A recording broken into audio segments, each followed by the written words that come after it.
Shalom warga kerajaan.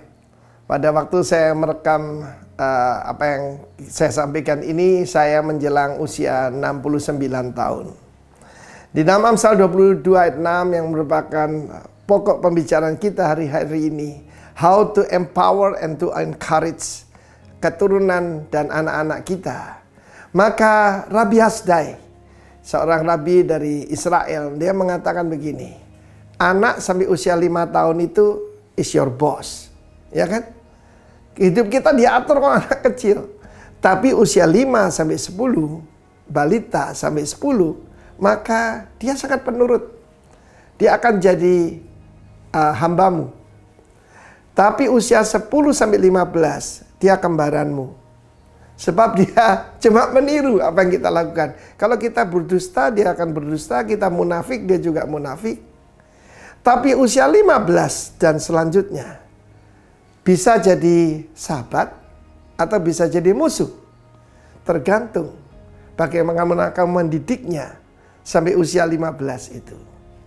Saya bersyukur bahwa orang tua saya mendidik banyak hal, terutama ibu saya. Dia mengajarkan tidak ada perbedaan status sosial. Ya, kita kenapa pembantu asisten rumah tangga kita bisa berpuluh-puluh tahun di tempat kita? Sebab mereka dianggap keluarga. Mereka makan yang sama. Dan kalau sudah malam, saya mau minta sesuatu, ibu saya berkata, tidak boleh. Di luar jam kerja katanya. Saya belajar banyak hal dari ibu saya. Dan dari papa saya belajar apa? Untuk menjadi berani. Untuk menjadi tough. Karena dia seorang pemburu. Dan saya masih ingat kenangan-kenangan manis saya bersama papa saya. Waktu itu ya usia sekitar 13-14 tahun. Saya bisa mengendarai sepeda motor. Cuma waktu itu memang belum punya SIM.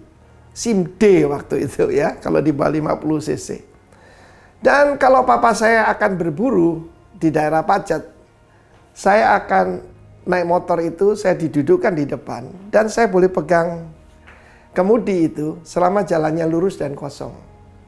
Tapi ketika ambil tikungan-tikungan yang berbahaya, papa saya akan mengambil dari belakang. Dan dia akan mengambil tikungan itu buat saya. Pengalaman itu begitu masuk dalam diri saya, bahwa papa saya akan bertanggung jawab atas saya. Dan semua tikungan yang sulit, jalan-jalan sulit, he will take over. Yaitu kemudi dan kendali itu.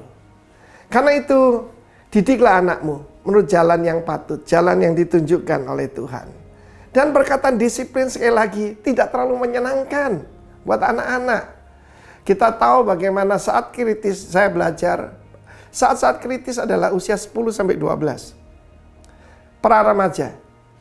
Itu orang Belanda mengatakan terlalu kecil untuk taplak meja, terlalu besar untuk serbet. Jadi anak tanggung. Itu masa-masa di mana kita betul-betul harus memperhatikan. Dan kita lihat bagaimana Kristus ada di bawah didikan daripada Yusuf dan Maria. Maria seorang yang sangat penurut pada Tuhan, juga Yusuf.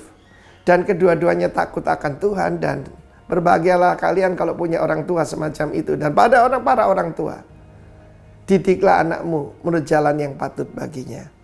Saya belajar banyak hal daripada kehidupan orang tua saya. Papa saya sangat murah hati. Saya masih belajar dari dia.